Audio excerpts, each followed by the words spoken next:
You have gathered data and wish to answer some question. Any type of answer will always start by first looking at descriptive statistics. This is a common practice before you dive into any calculation or analysis. In this video, I will show you how to describe and summarize data in just a few simple statistics. Let's take a look at an example. Imagine you are the producer of coffee and you want to sell your coffee as decaf. Therefore, you measure the caffeine percentage of batches of coffee beans. If the caffeine percentage is below 0.1%, the batch can be sold as decaf. The data you gathered look like this. For each batch, you recorded the batch number and the caffeine percentage measured for that batch. You have measured 40 batches in total. Now you wonder, how well does my production process do? Am I producing decaf coffee? You may be asked to tell what you know about this dataset. It does not really make sense to read aloud all 40 measurements. Instead, we will like to summarize these values into just a few key figures, and these key figures are called descriptive statistics. Do you recall that there are two types of data? Numerical data are numbers, while categorical data are classes and categories. Descriptive statistics are only available for numerical data because they are based on mathematical operations like addition and multiplication. For categorical data, you can make a table. Let's take a look at how to calculate the descriptive statistics with Minitab. Pause the video, load your data before you continue. This is what your data should look like in Minitab with batch number in one column and caffeine percentage in the other.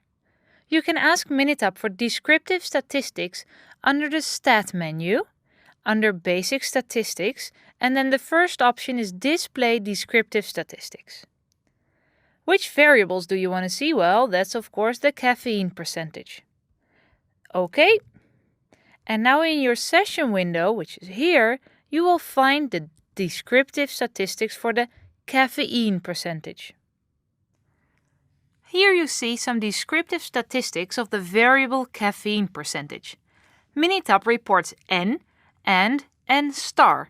N indicates the number of measurements in your data, and N star indicates the number of missing values in your data. 40 values are available and 0 are missing in this example. You have probably heard of the mean, which is also called the average.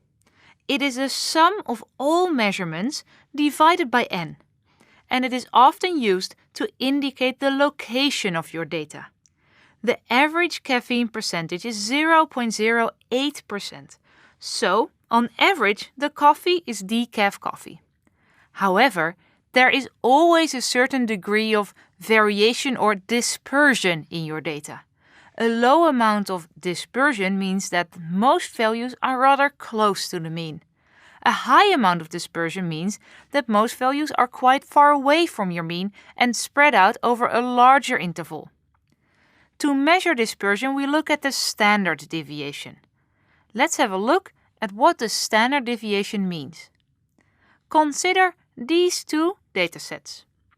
The points are the data values or measurements, and the straight lines are your means. You can see that the dispersion or the variation on the left is lower than the dispersion on the right. But how would we quantify this in a number? We look for each point as the distance to the mean. That is, the red lines. We usually average these distances to quantify dispersion. There's one problem, however. As these deviations are both positive and negative, the average will be approximately 0 in both cases. So, to solve this problem, we square the distance first, because squaring will give us positive numbers. The average squared distance is called the variance. Taking the square root again gives us the standard deviation. A standard deviation of 0.016, as in this example, can be interpreted as that on average, observations are 0.016% away from the mean. Let's take a look at the other part of the descriptive statistics. We have the minimum and the maximum, and they are quite easy to understand. They are the lowest and the highest values in your dataset.